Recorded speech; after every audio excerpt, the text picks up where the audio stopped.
Hey, welcome back. In this episode, I'm going to share with you what is the best marketing strategy for real estate. There's so many. How do you decipher which one? I'm going to break several down for you in this video.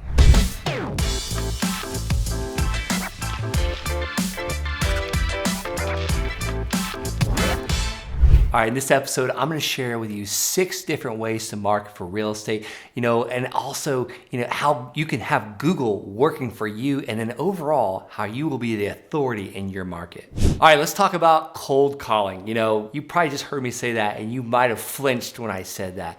Cold calling is a very offensive way to get marketing very quickly for very little money. Cold calling is where you can actually buy a list or get a list from the county of distressed home sellers or a list of land sellers. And what do I mean by distressed home sellers? Or I really mean distressed home owners. This is a list called the tax delinquent list. This is a list of people not paying their taxes. So that shows some type of distress, some type of problem that is going on. Another way to get a list is by actually what we call driving for dollars.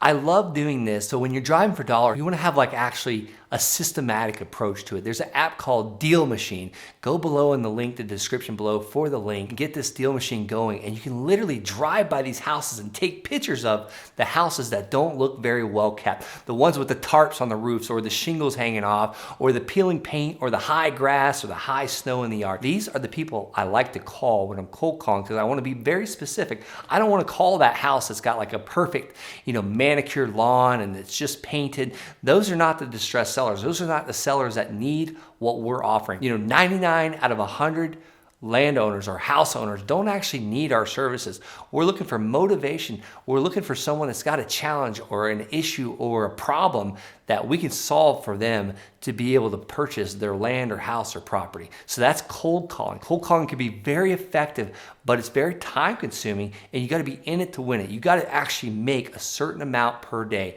When I just started out, my goal was 25 cold calls per day, 5 days a week. That really adds up. That might not seem like a lot. That's 125 a week. But imagine that compounded over 52 weeks in a year. You're going to talk to some motivated sellers and you're going to do some business. All right, number 2, let's talk about bandit signs.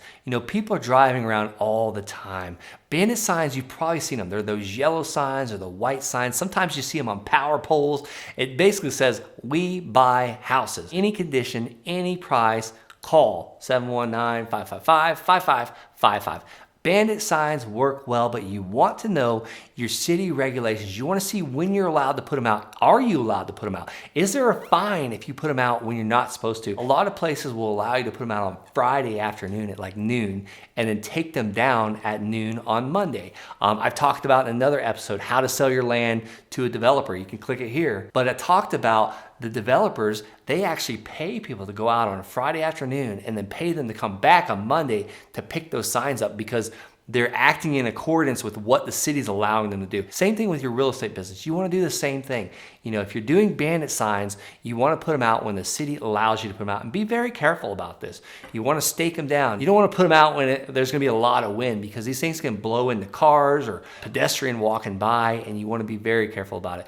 Another thing about bandit signs is you want to put them at stop signs and red lights, places that people actually have to stop, because you don't want someone trying to write a number at 35 miles per hour or taking a picture of your sign at 35 miles per hour. I will only put them at stop signs and red lights, places where they actually physically have to stop. Another pro tip about bandit signs is, pretend that my fingernails are the houses, the neighborhoods. These are the streets, the cul-de-sacs they've got to turn around.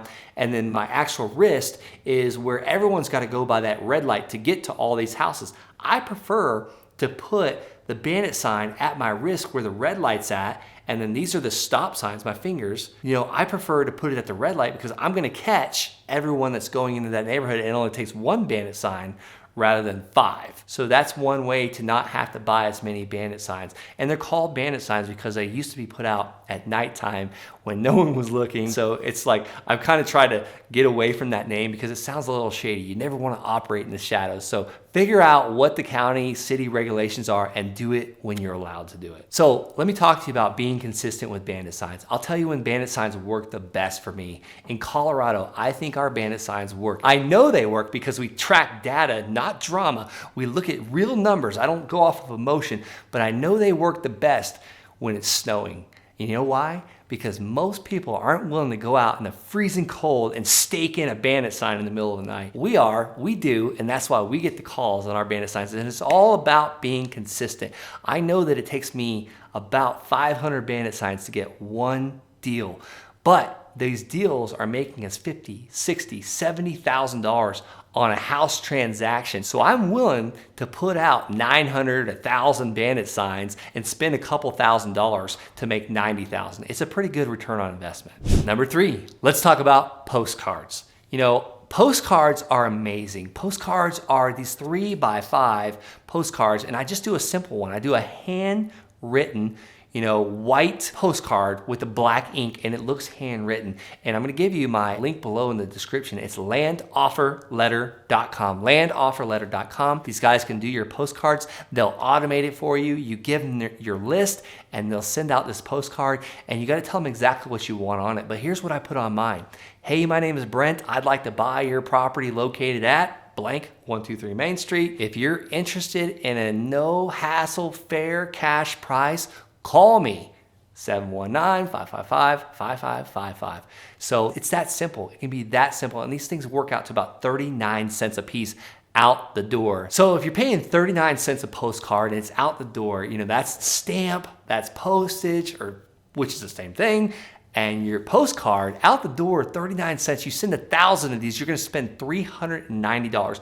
I always want you to be tracking your numbers, how much you spent, how much you sent, and what you made on a conversion. So, if I spend $390 to send 1,000 and I make $39,000, how often would you spend $390 to spend to make 39,000?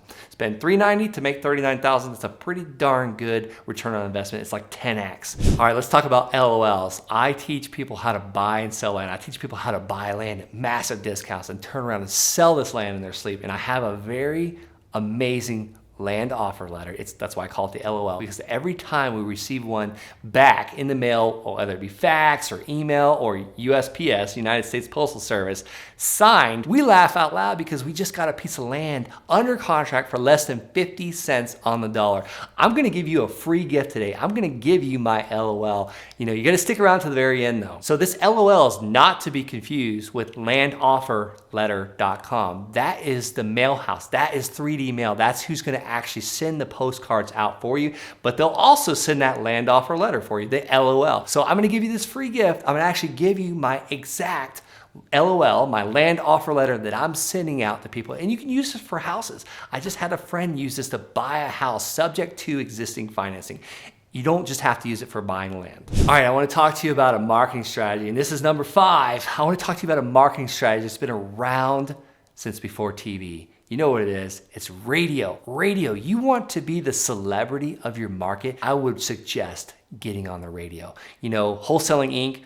/REI radio. Wholesaling Inc. has an amazing radio program that teach you how to get on the radio. But let's talk about a story I've got. I was sitting around a room of developers. This was a conference table. There's like 12 of them in there. These guys have been developing for like 50 years. And I kept getting grilled by this guy. He was like 80 something years old. He was just staring at me. I had spoke a couple times and I couldn't figure out why this guy kept looking at me. I thought he was mad at me. And finally he goes, "I know where I know your voice. It's on the radio." So by being on the radio, that guy already knew who I was. It made me the celebrity of the market. And I tell you, he came up to me later and we talked about some business deals. This gets you celebrity status in your market. All right, before I get to the final point, the point that's gonna give you so much authority in your market, the best way, my final best way to market for real estate, go ahead, hit that subscribe button. Doing these videos 5 days a week, I wanna keep providing value for you. And it's so easy for you to do. Click that subscribe button. It just makes a world of difference to me. And if you want to go the extra mile, go ahead and hit the like button too while you're at it. All right, let me tell you by far the best strategy This is one of the things that you can do for very inexpensive. It's not super offensive in the beginning, but it's a step that must be taken, and that is getting your very own website for marketing for real estate, whether it be land or houses or buying houses, land, whatever it is. I want you to go over to carrot.com and get yourself a website. This can be done for very inexpensive. And one thing you start doing is you start the timeline. You start the timeline for seasoning this website, building your search engine optimization, building your authority. And what's cool about Carrot is they kind of give you a built for you method, but you want to make it your own. You want to change the photos out. You want to talk about your team. You want to change the information. And this can all be built around, just what you're doing. Don't try and be anybody that you're not. Just, talk about what you're currently doing. Me, it was really easy. I was an Army officer, I served 8.5 years in the military, also buying houses. So I just talked about that. I talked about what I was doing. I talked about my family. I talked about my team. And then I changed it out like the Carrot. I used the Carrot site and I changed it out with actual relevant houses in my neighborhood, my own house, houses I purchased and fixed up, before and after. Make it your own. You want to stand out from all the other real estate investors out there marketing already. So I mentioned in the beginning of this video about having Google work for you. This is the process of starting Google working for you. Eventually, if you provide enough value, enough authority, content, and being consistent with it and changing out the images in your team and all that, making it your own, this gets you up in the rankings. When you're up in number 1 or 2 or 3, if someone says, need to sell my land fast, Colorado Springs, or need to sell my house fast, Colorado Springs, or need to buy a house fast, Colorado Springs, you are going to be top 3. And when you get there, that is having Google work for you. But I want to give you one more step to have Google work for you. It's called Google My Business. You think about the last business that you went to, whether it be a haircut, getting your nails done, or a restaurant in a new city you've never been in. You usually Google it, and that the Google My Business is where I usually check. I want to see that they have reviews, and I'm really looking for 4.9 and above reviews. So you want to start a Google My Business. This is totally free. It just takes a couple steps on your part. 1, you got to fill out the form, and 2, you got to have a physical location where they can actually send a mailer to you, and you got to get that code off the mailer and put it into the Google My Business. You can do this by getting a UPS box, not a PO box, but a UPS box. You get a suite, like for instance, Suite D, number 190. It looks like you actually have a physical office. I would not recommend sending this to your house because you don't want unexpected visitors. Maybe you own an office. Maybe you're leasing an office space. Co-working and shared space is kind of a new phenomenon. These places allow you to use that physical address to build business credit, have things like the Google My Business address going there. So look into that. That's one way, another way actually to have Google working for you. But having that website is like the foundation. That's when you can start with pay per click and SEO, search engine optimization, and using Facebook ads. Facebook ads are really cheap, but how do Facebook ads work? Facebook ads, they pixel someone when they go to your website. They get like a little code on their IP address, and when they go on Facebook, now they're going to see your videos. So all these things kind of work hand in hand and ultimately give you the authority in your market and show that you're in business. When people want to sell something, land or house, they're going to go to the person that they know, that they've been seeing on Facebook, they've heard on the radio, they're getting the postcards. And I don't suggest starting with all of these. I suggest picking one at a time, and dominating it, getting it perfected, delegated, automated, whatever your method is. Automation is where a computer or a system does it automatically, and delegation is where someone is in charge of it. So you want to do one step at a time, one of these marketing strategies at a time, before you move to the next one. Don't try and do them all at once. All right, so as promised, I said I was gonna give you a free gift. I'm gonna give you my exact template I use for my LOL, my land offer letter. This is a letter I send out 500 times a week. This LOL gets me massive, massive deals, massive profits on land. I get these parcels of land under contract for less than 50 cents on the dollar, and we even buy houses with it. So look below in the description. There's a link. It says thelandsharks.com/LOL, and I will give you my template. You're just gonna have to put your email in there and it will email you that template.